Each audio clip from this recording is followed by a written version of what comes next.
इस कार्यक्रम के पुण्यार्चक हैं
मोक्षमार्गस्य नेतारं भेत्तारं कर्मभूरतां ज्ञातारं विश्वतत्त्वानां वन्दे तद्गुणलब्धये। देवादिदेव आदिम तीर्थंकर श्री ऋषभनाथ भगवान की, वर्तमान शासन नायक श्री वर्धमान महावीर भगवान की, परम पूज्य आचार्य गुरुवर श्री विद्यासागर जी महाराज जी की। आचार्य गृध्र पिच्छदेव विरचित तत्वार सूत्र ग्रंथराज में चतुर्थ अध्याय आज प्रारंभ होता है। 3 अध्यायों के माध्यम से मोक्ष मार्ग क्या है, जीव के पास में ज्ञान आदि किस प्रकार के होते हैं, अधोलोक और मध्यलोक में जीव कहाँ कहाँ रहते हैं, ये हम जान चुके हैं। अब इस चतुर्थ अध्याय में प्रारंभ होता है वर्णन देवों के माध्यम से। जिस तरह से आपने नारकी जीवों के बारे में सुना था, नरकों के बारे में सुना था, वैसे ही देवों के बारे में भी आपने पिछले सूत्रों में सुन रखा है।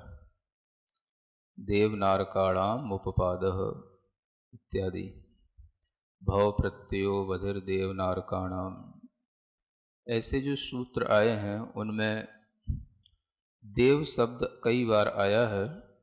उसी देव के बारे में बताने के लिए यहाँ पर प्रथम सूत्र है देवाश्चतुर्निकायाः। सर्वप्रथम यह कहा जा रहा है कि देव 4 निकाय वाले हैं। देव का मतलब होता है जो अपनी दिव्यता के साथ में रहते हों। देव कहने से हमेशा ध्यान में ले लाना है कि जो देवगति नाम कर्म के कारण से एक विशिष्ट वैक्रियक शरीर को जो धारण कर लेते हैं वो देव कहलाते हैं। जैसे मनुष्यों के लिए मनुष्य गति नाम कर्म का उदय होता है, वैसे ही देवों के लिए भी देवगति नाम कर्म का उदय, देव आयु का उदय होता है। तब उन्हें यह देव की पर्याय प्राप्त होती है। तो देव शब्द बनता है दिव धातु से। दिव का अर्थ होता है दीप्ति के अर्थ में, प्रकाश प्रवाह के अर्थ में। तो जिनकी देह इत्यादि बहुत ही दीप्ति के साथ, प्रभा के साथ, कांति के साथ हो, उन्हें देव कहा जाता है। अथवा दिव धातु क्रीड़ा के अर्थ में भी आती है, जो अपनी इच्छानुसार कहीं पर भी क्रीड़ा कर सकते हो, कहीं पर भी घूमना फिरना कर सकते हो, वह देव कहलाते हैं। देवों की अनेक विशेषताओं में यह विशेषताएं जो शरीरगत होती हैं वह भी आपको बहुत कुछ तो पता भी होगा और वह जानने योग्य भी है कि सभी देवों का जो शरीर होता है वह एक अच्छा संस्थान जिसे बोलते हैं समचतुरस्र संस्थान, उसी संस्थान से सहित होता है। कोई भी देव किसी भी तरह सा, चाहे वो अच्छा क्वालिटी का देव बना हो या लो क्वालिटी का देव बना हो, उसका शरीर तो कम से कम उसे अच्छा मिलता ही है। और बहुत कुछ कॉमन चीज़ें ऐसी हैं जो सब देवों को मिला ही करती हैं देव पर्याय के कारण से। और उन कॉमन चीज़ों में जो 8 प्रकार की आपको शक्तियाँ या रिद्धियाँ बताई गई हैं, चूँकि देवों में वह शक्तियों के रूप में स्वीकार की जाती हैं, अणिमा, महिमा, लघिमा, गरिमा, है ना, प्राप्ति, प्राकाम्य, ईशत्व, वशित्व, ये सब जो 8 हैं ये सभी देवों को उपलब्ध होती हैं। और ये बात अलग है कि सब देवों के लिए इन शक्तियों का जो सद्भाव है वो अलग अलग रूप में भी हो सकता है। सभी देव एक जैसी विक्रिया नहीं कर सकते, सभी देव एक जैसी शक्तियां नहीं रख सकते, लेकिन शक्तियां थोड़ी बहुत सबके पास में रहती हैं।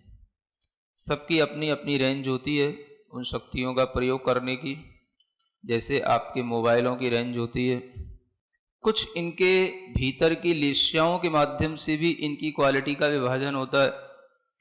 और जिन स्थानों में जिस तरह की सुविधाएं हैं या जिस तरह की व्यवस्थाएं हैं, उन व्यवस्थाओं के अनुसार किसको क्या व्यवस्था मिली है अपने अपने कर्म के कारण से, उससे भी यह विभाजन हो जाता है कि इस देव का जो पुण्य है वो अच्छी क्वालिटी का था या नहीं था। तो ये सब जो हमें देवगति में देखने को मिलेगा, अभी आपको बहुत अच्छे ढंग से उसकी डिटेल के लिए ही ये पूरा अध्याय है। और जैसा आप समझते हो कि देव कहने से आपके लिए ऐसा लगता है कि कोई बहुत बड़ी चीज हो गई, देव माने कोई बहुत दिव्य वस्तु हो गई या कोई दिव्य शक्ति हो गई या कोई बहुत बड़ी चीज हो गई जिसके लिए हम बहुत बड़ा समझते हैं। जब आप यहाँ पर तरह तरह की चीजें सुनेंगे, पढ़ेंगे, तो आपको लगेगा कि ये सब भी एक मनुष्यों की तरह एक गति का जीवन है। थोड़ा सा फैसिलिटी ज़्यादा है, थोड़ी सी शक्तियाँ ज़्यादा हैं, सुख ज़्यादा हैं, लेकिन सभी के पास हों ऐसा भी कोई जरूरी नहीं है। तो यहाँ पर ऐसे देवों के शरीर आदि जो होते हैं, सभी के एक तरह से वैक्रियक शरीर होने के कारण से उनके शरीरों में कहीं पर भी, जैसे हम नारकियों के वैक्रियक शरीर में देखते थे रक्त, मांस, है ना, गंध, दुर्गंध इत्यादि के रूप में, ऐसा उनके पास नहीं होता। यहाँ तक कि उनके शरीर में कभी पसीना भी नहीं होता और उनके शरीर में किसी भी तरह के नख, केश आदि की वृद्धि भी नहीं होती। तो यह एक तरह से होते भी नहीं हैं, यूं भी समझ सकते हो, क्योंकि नख एक तरह से क्या है, हड्डियां हैं, और हड्डियां जो है उन देवों के शरीर में नहीं हुआ करती। तो इस तरह से उनके शरीर की कुछ विशेषताएं हैं जो सभी देवों को जरूर मिलेंगी ही मिलेंगी, शरीरगत विशेषताएं। लेकिन शरीर के साथ साथ जीवात्मा जो इस शरीर को धारण कर रहा है, उसे जो शक्तियां मिल रही हैं और भी हमें क्रीड़ा करने की, अनेक तरह की दिव्यताओं को धारण करने की, ऐश्वर्य की, तो वो शक्तियां उसको अपने पुण्य कर्म जो विशेष होंगे उसके कारण से मिलेंगी। तो कुछ चीजें देवों में कॉमन है और कुछ चीजें देवों में स्पेशल भी हैं, है ना। तो कॉमन चीजें तो शरीरगत हैं, देवगति नाम कर्म का उदय है, देव आयु का उदय है, ये सब तो कॉमन फैक्टर हो गए। स्पेशल जो चीजें होती हैं वो उनके अपने पुण्य के कारण से जो उन्हें अलग अलग तरीके का जो वैभव मिलता है, ऐश्वर्य मिलता है, या कौन कहाँ जन्म ले रहा है, इस बात पर डिपेंड करता है कि उनका अपना पिछले जन्म का किस तरह का अच्छा या बुरा पुण्य होता है। सुन रहे हो क्या बोल दिया मैंने? अच्छा या बुरा पुण्य होता है। आपके लिए क्वेश्चन भी हो सकता है, महाराज पुण्य भी कोई अच्छा है बुरा होता है? तो वही आपको सीखने को मिलेगा कि पुण्य भी एक जैसा नहीं होता, पुण्य भी अच्छा और बुरा दोनों होता है। अच्छा इसलिए है कि उसने अच्छी गति दे दी, और बुरा इसलिए है कि उस अच्छी गति में भी जो उसको मिलना चाहिए थी, स्टेटस जो उसका होना चाहिए था, वो अच्छा नहीं मिला, है ना। तो वो जो है उसके लिए बुरा पुण्य के कारण से होता है। तो वही अपन सब आगे पढ़ेंगे। चतुर निकाय का मतलब है देवों के चार जो है, निकाय माने होता है समूह, है ना। निकाय का मतलब हो गया एक तरह की 4 टाइप्स की क्लासेस। उन देवों का क्लासिफिकेशन जो है ना 4 प्रकार से हो जाता है। तो ये देव 4 निकाय वाले हैं, यानी इनके 4 प्रकार के भेद हैं, और वह चारों प्रकार के भेद जो है होने से उन देवों में बहुत तरह का, मतलब उनकी संख्या में बहुत पना आ जाता है। इसलिए यहां पर बहुवचन का प्रयोग किया है कि देव भी बहुत हैं, और उनके जो निकाय हैं माने उनकी जो भेद प्रभेद हैं वो भी बहुत हैं। इतनी गिनती कर पाना संभव नहीं है। नार की भी संख्या में असंख्यात होते हैं, तो देव भी संख्या में असंख्यात होते हैं। सुन रहे हैं? और कौन असंख्यात होता है? मनुष्य कहां असंख्यात होते हैं? मनुष्य तो संख्यात ही होते हैं। जो पर्याप्तक मनुष्य होते हैं वो संख्यात ही होते हैं, और जो लब्धि अपर्याप्तक मनुष्य होते हैं उनकी अपेक्षा से असंख्यात संख्या भी बन जाती है। और त्रियंश गति में तो असंख्यात बहुत सारे जीव होते हैं, जितने पृथ्वी का एक, जल का एक, अग्नि का एक, वायु का एक, है ना, और 2 इंद्रिय, 3 इंद्रिय, 4 इंद्रिय, सभी में असंख्यात असंख्यात की यह परिगणना है। त्रियंशों में अनंत की भी परिगणना है, वो केवल त्रियंश में ही होती है। इस तरह से मनुष्य आदि सभी गतियों में जीवों का आपको गणना, और वो जीव कहाँ रहते हैं ये तो आपने सीख ही लिया। अब इन देव लोगों के बारे में भी अगर जानना हो कि भाई 3 लोक हैं, अधोलोक भी है, मध्यलोक भी है और ऊर्ध्वलोक भी है, तो ये देवलोक कहाँ रहते हैं? तो एकदम देव कहने से आप यही नहीं समझना कि सभी देव ऊपर ही रहते हैं, ऊर्ध्वलोक में ही रहते हैं। इन देवों का स्थान अधोलोक में भी है। जब आपको तीसरा अध्याय पढ़ाया गया तो उसमें बताया गया था कि इस रत्न प्रभा पृथ्वी के जो 3 भाग हैं उनमें खर भाग, पंख भाग, अब बहुल भाग में से खर और पंख भाग में देवों का निवास बना हुआ है। भवनवासी देव भी होते हैं, व्यंतर देव भी होते हैं। मुख्य रूप से जो भवनवासी देव होते हैं उनका जो निवास होता है, जो निवास स्थान बने होते हैं या उनके जो भवन बने होते हैं, वो मुख्य रूप से अधोलोक में ही होते हैं। व्यंतर देव उनका नाम है कि जो यत्र तत्र विचरन्ति इति व्यंतरा, जो कहीं पर भी रहते हैं, कहीं पर भी विचरण करते हैं, वो व्यंतर कहलाते हैं। ऐसे व्यंतर अधोलोक में भी होते हैं और मध्य लोक में भी रहते हैं। जो बहुत सारे द्वीप, समुद्र, इनकी जो गणना आपको बताई गई, ये सब इन्हीं से भरे हुए हैं। व्यंतर देवों के आवास भी होते हैं, इनके उधर विचरण भी होते हैं। ज्योतिषी नाम के ये तीसरे देव होते हैं। एक पहले हो गए भवनवासी, दूसरे व्यंतर और तीसरे ज्योतिषी। ये जो ज्योतिषी देव हैं ये मध्यलोक में ही होते हैं, है ना, ना अधोलोक में होते हैं और ना ऊर्ध्वलोक में होते हैं। इनके जो विमान होते हैं ये सब मध्यलोक में ही होते हैं। और जो वैमानिक देव कहलाते हैं चौथी क्वालिटी के, वो वैमानिक देव नियम से ऊर्ध्वलोक में ही होते हैं। कहाँ होते हैं? ऊर्ध्वलोक में। तो अब आपको ये सामने 4 निकाय यही हैं। निकाय कहा जा रहा है, निकाह नहीं कहा जा रहा है। सुन रहे हो ना? तुम लोग कुछ का कुछ सुनते हो, समस्या तो है। निकाय माने होता है उनके समूह, भेद, है ना, क्लासेस। तो उनकी जो 4 प्रकार की जो वैरायटी हैं, इनमें भवनवासी, व्यंतर और ज्योतिषी, ये तो सब अधोलोक मध्यलोक में डिवाइड हो गए। अगर बचते हैं प्योर ऊर्ध्वलोक में रहने वाले देव, तो वो कौन होते हैं? वो वैमानिक देव होते हैं। इस तरह से 4 प्रकार के ये देवों को अपने दिमाग में पहले रखना, क्योंकि इनकी डिटेल तो आगे आगे आएगी। अब हम थोड़ा सा आगे बढ़ते हैं। क्या कहते हैं आगे इनकी विशेषताओं को बताते हुए? आदितस्त्रिषु पीतांतलेश्याः आचार्य कहते हैं आदि के त्रिषु, त्रिषु माने तीनों में, है ना। अब ये सब भाषा बिल्कुल जो है सूत्रात्मक ही है। तीन निकाय कौन से? तो जो आपसे जिस क्रम से बताया है, भवनवासी, व्यंतर और ज्योतिषी, है ना। वैमानिक तो बाद में आएंगे। तो ये आदि के माने प्रारंभ के तीन, इन निकायों में पीत अंत लेश्या। देखो ये सूत्रकार की सबसे बड़ी विशेषता होती है, इतने कंजूस होते हैं ये लोग जो सूत्र बनाने वाले होते हैं, कुछ भी एक्स्ट्रा नहीं लिखना चाहते हैं। ये तो सोचते ही नहीं कि पंचम काल में अल्प बुद्धि वाले लोग होंगे, इन्हें हर चीज को बिल्कुल खोल खोल के लिख दो। ऐसी सूत्रात्मक भाषा लिखते हैं।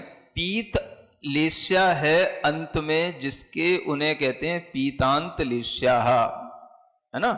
अब गणित लगाते रहो, पहले तो लेश्या बताओ, लेश्या ही पता होती है कि नहीं?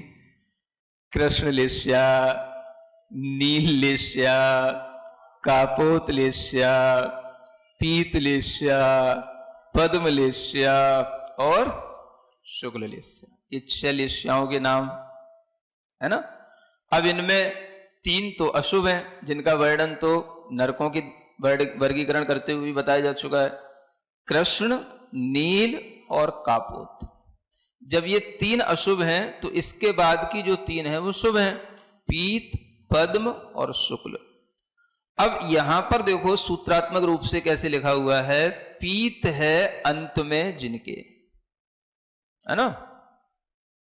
निकाय में से तो आदि के 3 निकाय और लेश्याओं में पीत है अंत में जिसके, है ना।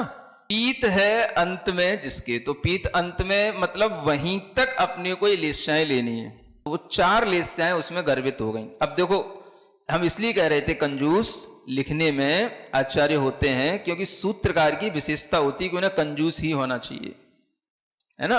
अगर वो ऐसे लिखेंगे कृष्ण, नील, कापोत, पीत, लेश्याहा, सूत्रीकार क्या रहे फिर? तो टीका हो गई। समझ आ रहा है? तो ये सूत्रकार की विशेषता होती है, मैं आपको ये बता रहा हूं, है ना। कंजूस शब्द को आप गलत सेंस मत लेना, है? मतलब कि वो लिखने में इतने चतुर होते हैं कि उन्हें एक्स्ट्रा एक अक्षर भी नहीं लिखना होता है, और जो चीजें सिमिलरिटी रखती हैं कहीं पर, है ना, या एक जैसी कहीं कहीं पर, जैसे आयु वगैरह इसी चैप्टर में आएगा, जो एक जैसी आयु होती है अलग अलग जीवों की, तो उन्हें च च कह करके बस जैसा ऊपर कह दिया वैसे ही, बार बार नहीं कहना है। जैसे देववाणी के बारे में सुना जाता है बस एक ही बार बोली जाती है, तो ऐसे ही एक बार बोलते हैं, समझाने में कई बार बोलना पड़ता है। तो ये इन आचार्यों की विशेषता है, इसलिए इन्हें सूत्रकार कहा जाता है। समझ आ रहा? सूत्र बनाना हर किसी के बस की नहीं होता। गाथाएं, श्लोक तो कोई भी बना सकता है, सूत्रकार बहुत विशिष्ट आचार्य होते हैं जो सूत्र बना पाते हैं, सूत्रों में बातें करते हैं। सूत्रों की भाषाएं को समझना और भी ज्यादा दुरूह होता है ना। और उन सूत्रों में आपके लिए थोड़ी सी बात बता रहा हूं कि एक कसाय पाहुड़ ग्रंथ है जो 6 खंडागम ग्रंथ से भी प्राचीन माना जाता है, उसमें भी गाथाएं हैं, पूरी सूत्रात्मक हैं, गाथा सूत्र। और उन गाथा सूत्रों का विभाजन, मतलब कि ये समझ लो कि उसमें 180 गाथाएं होंगी, और उनका विभाजन, उनका टीका करते करते आचार्य वीरसेन महाराज ने जो जय धबला जैसे ग्रंथों की 16 पुस्तकें लिख डाली, उसकी हिंदी के साथ जो प्रकाशित हुई। समझ आ रहा है ना? हाँ, तो ये सूत्रकार अपने आप में बड़े बड़े आचार्य हुए हैं। इनके इन ग्रंथों को देख करके ही गौरव होता है, इनके इन ग्रंथों की शैलियां देख करके ही समझ में आता है कि कितने बड़े बड़े लोग होते थे जो कुछ भी बोलना नहीं चाहते हैं। लिखने में इनको कितना कष्ट होता होगा जब ये इतनी सूत्रात्मक शैली में थोड़ा थोड़ा सा लिखें। तो आचार्य कह रहे हैं यहां कि भवनवासी देवों में भी 4 लेश्याएं होंगी, व्यंतर देवों में भी 4 लेश्याएं होंगी, और ज्योतिषी देवों में भी 4 लेश्या वाले देव होंगे। अब 4 से मतलब क्या हो गया? कृष्ण, नील, कापोत और पीत। अब इनमें 3 लेश्या तो अशुभ हैं और पीत लेश्या एक शुभ है। समझ आ रहा है? अब यहां पर कुछ भी नहीं लिखा कि ऐसा कैसे संभव होगा या किस अवस्था में कौन सी लेश्या होगी। ये सब तो जो टीकाकार हैं, व्याख्या करने वाले हैं, आगम के विरुद्ध में कोई व्याख्या नहीं होती है ना। जो आगम हमें अन्यत्र षटखंडागम सूत्रों से या जीवकांड आदि ग्रंथों से या हमें और जगहों से जो आगम मिला है, उस आगम से और इस आगम में कहीं कोई विरोध नहीं होना चाहिए। तो एक नियम आपने सामान्य से सुना होगा कि नारकियों की अशुभ लेस्या होती है और देवों की तो शुभ लेस्या ही होती है। अब यहां कह रहे हैं कि देवों के 3 लेस्या भी हैं। शुभ की बात तो समझ में आती है कि देवों में पीत लेस्या होनी चाहिए, चलो एक ही कह देते तो चल जाता, लेकिन यहां पर क्या बोल रहे हैं, 4 होती हैं और कुछ भी नहीं लिखा यहां कि कब होती हैं, कहां होती हैं, कैसे होती हैं। तो ये सब जो है बाद की व्याख्याओं से स्पष्टीकरण होता है, इसी का नाम बोलते हैं टीका।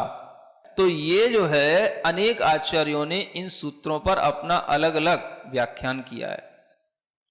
तो उन व्याख्यानकर्ताओं के माध्यम से इन सूत्रों के भाव पता पड़ते हैं। अब यहां तो कुछ भी नहीं लिखा, तो आचार्य उसमें लिखते हैं टीकाओं में, व्याख्याओं में कि देखो, देवों में पर्याप्त अवस्था में तो एक शुभ लेस्या ही होती है। कौन सी अवस्था में?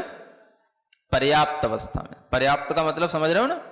जब भी कोई जीव किसी भी गति में जन्म लेता है तो उस जन्म के प्रारंभिक समय से लेकर के एक अंतर मुहूर्त तक, जब तक वो अपना शरीर तैयार करता है, तो एक अंतर मुहूर्त वह जो कैसा होता है, अपर्याप्त होता है। उस दशा को बोला जाता है अपर्याप्त। फिर उसके बाद में वह अंतर मुहूर्त के बाद पर्याप्त दशा आ जाती है। तो अपर्याप्त दशा के साथ में जब वो अपनी पर्याप्तियों को पूर्ण कर रहा होता है, तो उस समय पर एक अंतर मुहूर्त की जो दशा है वह अपर्याप्त अवस्था कहलाएगी। जीव अपर्याप्त तक नहीं हो गया, क्या समझे? जीव 2 प्रकार के बताए थे, एक अपर्याप्तक और पर्याप्तक। तो जो अपर्याप्तक नाम कर्म के उदय से अपर्याप्तक ही होंगे, माने पर्याप्तक नहीं होंगे, उन्हें कहा जाएगा अपर्याप्तक जीव। और जो पर्याप्त नाम कर्म के उदय से पर्याप्तक ही होंगे, अपर्याप्तक नहीं होंगे, उन्हें कहा जाएगा पर्याप्तक जीव। इन्हीं जीवों के लिए कहा जा रहा है जो पर्याप्तक जीव होते हैं वो भी प्रारंभ में एक अंतर मुहूर्त तक अपर्याप्त अवस्था में रहते हैं, फिर बाद में वो पर्याप्त बन जाते हैं। इसको पहले हम शायद सिखा चुके हैं उदाहरण वगैरह दे करके आपको, है ना। अब पिछला भी ध्यान में रखना। तो इस तरह की जो अपर्याप्त अवस्था है, उस अपर्याप्त अवस्था में देवों के लिए 3 अशुभ लेस्याओं का भी व्याख्यान मिलता है। यानी अशुभता जो होगी वो किसी पर्याय से आ रहा है। अब देवगति में जन्म लेने वाला कौन होगा? कौन होगा? देवगति का जीव नहीं होगा। देवगति में देवगति से जन्म नहीं होता। देवगति में नारकी का भी डायरेक्ट जन्म नहीं होता। समझ में आ रहा है? देवगति में मनुष्य का जन्म होगा या तिर्यंश का जन्म होगा, और मनुष्यों में भी जो अपर्याप्तक मनुष्य उनका नहीं होगा, और जो तिर्यंशों में भी 1 इंद्री, 2 इंद्री, 3 इंद्री, 4 इंद्री, इन किसी का भी देवों में जन्म नहीं होता, केवल पंचेंद्री का ही होगा। समझ आ रहा है? और जो भोग भूमि के जीव हैं, जो मनुष्य या तिर्यंश, उनका भी देव पर्याय में ही जन्म होता है। तो देव पर्याय में जो जन्म ले रहा है वो पिछले तो जन्म में शुभ लेस्या वाला भी हो सकता है, अशुभ लेस्या वाला भी हो सकता है। लेकिन अगर उसे भवनत्रिक में जन्म लेना है तो उस भवनत्रिक का मतलब, इसको त्रिक बोलते हैं, 3 की जोड़ी है तिक्का, भवनवासी, व्यंतर और ज्योतिषी, इनको भवनत्रिक बोलते हैं। ठीक है ना। इन भवनत्रिकों में कोई भी जीव जन्म लेता है अपनी पिछली पर्याय में, चाहे भले ही वो शुभ लेस्या में रहा हो, लेकिन इनमें जन्म लेते ही उसकी अशुभ लेस्या होनी है। अब कुछ जीव ऐसे भी होते हैं जिनकी लेस्या अपने उस भव में वैसी ही रहेगी, नियत होती है लेस्या। जैसे भोग भूमि के जीव हैं तो उनकी पीत लेस्या है, तो वो नियत है। तो उनकी लेस्या पीत है, लेकिन मरने के बाद उनकी भी लेस्या, जो मिथ्या दृष्टि होंगे वो भवनत्रिक में जन्म लेते हैं, तो उनकी भी लेस्या उस समय पर अशुभ होगी और एक अंतर मुहूर्त के बाद में फिर वो शुभ लेस्या वाले हो जाएंगे। सुन रहे हो? भीतरी बातें, गहरी बातें, कुछ समझ आ रहा है? जीव के परिणाम केवल अपने ऊपर आधारित नहीं है, जिस भव में हम जन्म ले रहे हैं उसकी भी अपनी कंडीशन है जहां हम जा रहे हैं। समझ में आ रहा है? जैसे हम एक देश से दूसरे देश में जाते हैं तो ऐसा नहीं है कि सब कुछ हमारे पास पैसा है तो जैसा है वैसा हो जाएगा। हाँ, उस देश की जो कंडीशन होंगी उसी के अनुसार चलना पड़ेगा आपको। समझ आ रहा है? अगर आप सिंगापुर घूमने गए हो तो ऐसा नहीं है कि कहीं पर भी आप जो है पिज्जा बर्गर के पैकेट और बिस्कुट के पैकेट जो है फाड़ करके जैसे यहाँ इंडिया में कहीं पर भी फेंक देते हो ऐसे वहां पर नहीं फेंक सकते। समझ आ रहा है ना? हाँ, चलते फिरते कोई भी कार में जो है आपने बिस्कुट का पैकेट फाड़ा, खाया और फेंक दिया बाहर, जैसे ही बाहर गिरा ना सब कैमरे लगे रहते हैं, उसी समय पर आपको कैच कर लिया जाएगा, पकड़ लिया जाएगा, उसी समय जुर्माना ठोकेगा। समझ आ रहा है? तो भले ही आप यहां पर कुछ भी हो, पीएम सीएम कुछ भी हो, वहां के नियम तो वहीं के हिसाब से होंगे। ये होता है ना? ठीक इसी तरह से आप यहां इस गति में कितने ही अच्छे रहे हो, कितनी ही लेस्या हो, कुछ हो, लेकिन अगर आपके लिए भवनत्रिक में उत्पन्न होना है तो आपके इस तरह से लेस्याएं बिगड़ेंगी और उसके बाद में फिर आपका जीवन पर्याप्तक अवस्था में शुभ के साथ शुरू होगा। समझ में आ रहा है? लेस्याओं का विभाजन देवों में शुभ लेस्याएं होती हैं। ये किस अपेक्षा से समझना? पर्याप्तक अपेक्षा से, है ना? पर्याप्तक दशा में तो देवों के नियम से शुभ लेस्या ही होगी। दशाष्ट पंच द्वादश विकल्पा कल्पोपपन्न पर्यंता। अब इनके भेद बताए जा रहे हैं। क्या कहते हैं? 10 भेद, अष्ट भेद, पंच भेद और द्वादश। विकल्प माने होता है भेद, ठीक है ना? ये विकल्प हैं। कहां तक के लिए हैं? कल्पोपपन्न पर्यंता। जो कल्पों में उपपन्न माने उत्पन्न होते हैं उस पर्यंत तक, बस वहीं तक, कल्प तक के लिए ये भेद हैं। तो क्या बताते हैं यहां? 10 ये हो गए भवनवासी के भेद, है ना? अब पहला निकाय भवनवासी ही होता है। कैसे जाना आपने? कह दो महाराज आपके कहने से जाना, सूत्रकार तो नहीं कह रहे कुछ भी, ठीक है ना? हाँ, तो अब हम क्या कह सकते हैं? तो जैसा है वैसे ही समझना भी पड़ेगा। तो आपको ध्यान भी तो रहना चाहिए कि कहां हम अपनी नॉलेज लगा रहे हैं और कहां हम सूत्रों के बिल्कुल अनुसार चल रहे हैं, है ना? तो यहां देखो सूत्रकार ने कुछ कहा ही नहीं, फिर भी है वही, क्योंकि भवनवासियों के ही 10 भेद होते हैं।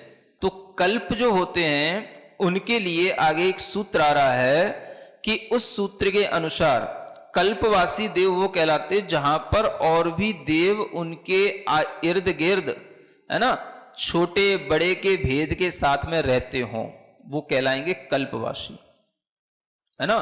तो इस तरह के ये जो कल्पोपपन्न पर्यंत तक का जो ये सूत्र है, ये 16वें स्वर्ग तक घटित होता है। और इसके ऊपर जो होंगे वो कल्पातीत कहलाते हैं। उनका वर्णन आगे आएगा। उन्हें क्या बोलते हैं? कल्पातीत, है ना? तो उन देवों में वहां पर कोई भी तरह से छोटा बड़ा नहीं होता, देवियों वेवियां वहां कुछ नहीं होती। ये सब देवियों का व्यवहार और जो है तरह तरह की जगहों पर घूमने का, फिरने का, है ना, ये सब काम कल्पवासी देवों तक का है। स्वर्ग तो 16 है, लेकिन उनमें जो इंद्रों की व्यवस्था है वो 12 है। इसका विभाजन आगे किया जाएगा। तो इस तरह से यहां पर भवनवासी जीवों के 10, व्यंतर देवों के 8, ज्योतिषियों के 5 और कल्पवासी देवों के ये 12 भेद बताए गए हैं। और ये भेद किन किन अपेक्षाओं से हैं तो ये भी आपको आगे पता पड़ेगा। अब यूं नहीं कह सकते हैं कि सभी भेद इंद्रों की अपेक्षाओं से ही हैं, क्योंकि ज्योतिषी देवों में 5 भेद बताए गए हैं, तो 5 भेदों में सभी आ जाते हैं। समझ आ रहा है? सूर्य चंद्रमा वगैरह सब आएगा। तो इंद्र सभी नहीं होते हैं, इंद्र तो एक ही होता है। तो ये भेद अपने अपने तरह के अलग अलग हैं। अब देखो, एक व्यवस्था जो आगे आ रही है वो आपको बताना है। इंद्र, सामानिक, त्रायस्त्रिंश, पारिषदात्मरक्ष, लोकपालानीक, प्रकीर्णकाभियोग्य, किल्विषिकाश्चैकशः।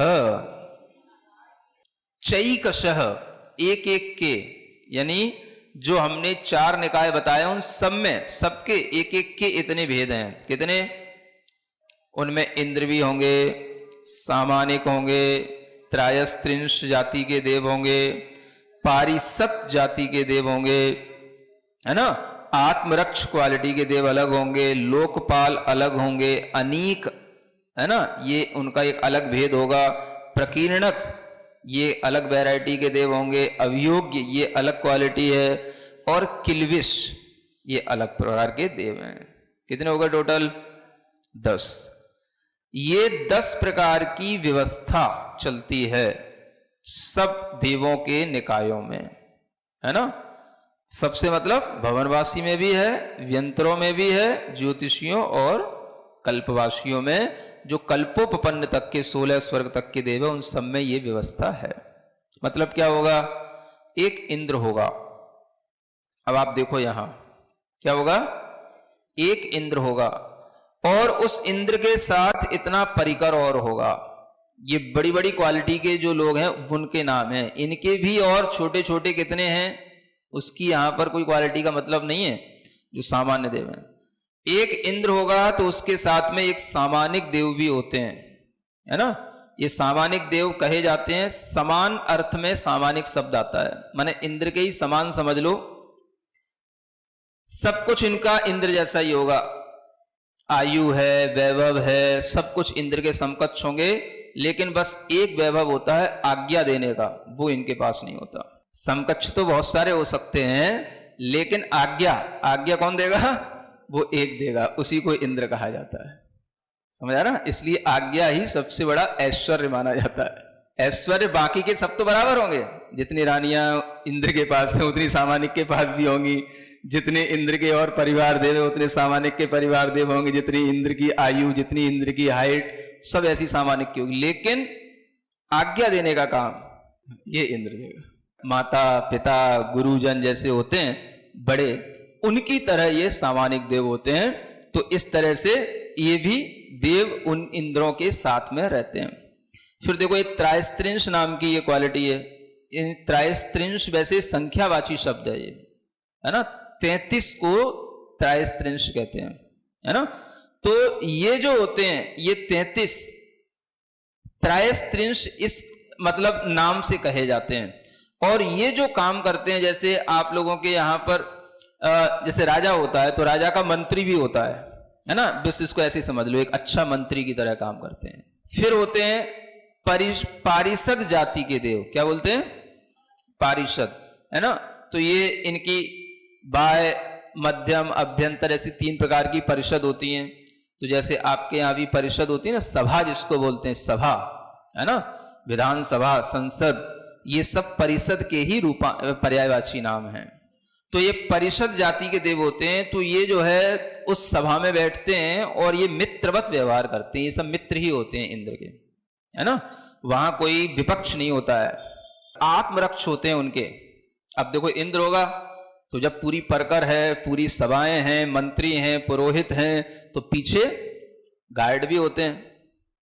आत्मरक्ष मतलब बॉडीगार्ड जिसको आप बोलते हो ना, अंगरक्षक। तो इस तरीके की जो फोर्स मिलती है, गार्ड मिलती है, जो अपने आप मिले। फिर क्या है? लोकपाल होते हैं। ये तो लोकपाल माने लोगों के रक्षक।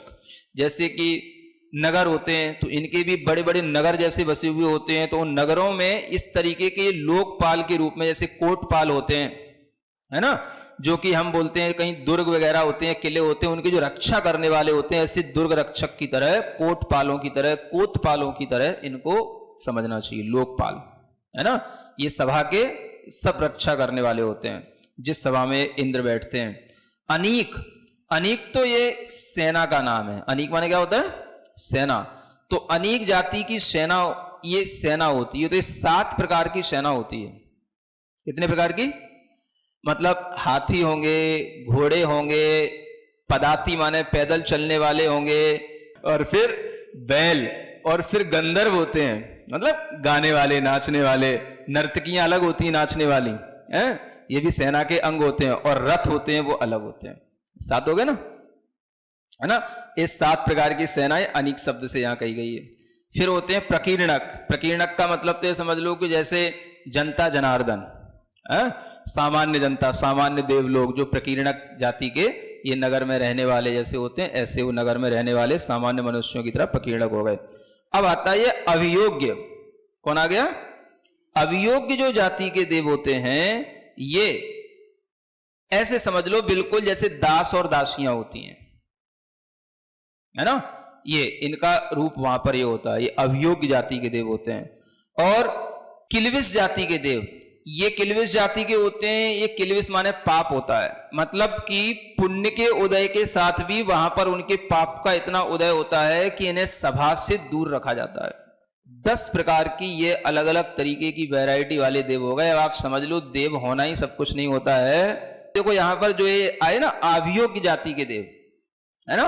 अब इन्हीं का एक काम होता है, बैल बन जा, मुझे रथ बन करके बैल के रथ पर मुझे बैठना है, तो बैल के ऊपर बैठना है, तो बैल बनेगा। कौन बनेगा? वो देव बनेगा। समझ आ रहा है? हाथी बन जा, घोड़ा बन जा।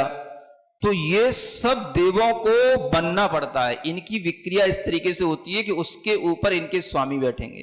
देवों के बाद भी वहां पर इस तरह की व्यवस्थाएं हैं। इसको बोलते हैं बुरा पुण्य। समझ में आ गया ना? अब अच्छा पुण्य और बुरा पुण्य क्या होता है? हैं? अच्छे पुण्य से तो इंद्र बनते हैं, जो सबसे पहले लिखा है, और बुरे पुण्य से जो सबसे लास्ट में लिखा है। सिरिजिण वाणी जग कल्याणी, जग जन मदतम मोहरी, जनमण हारी गढ़हर हारी, जम जरा भव रोग हरि, तिथ्य राणम दिव्य झुणिम जो पड़ई सुणई मय्ये धारई, राणम सौख मणंतम धरिय, सासद मोक्ष पदम पावई, सासद मोक्ष पदम पावई।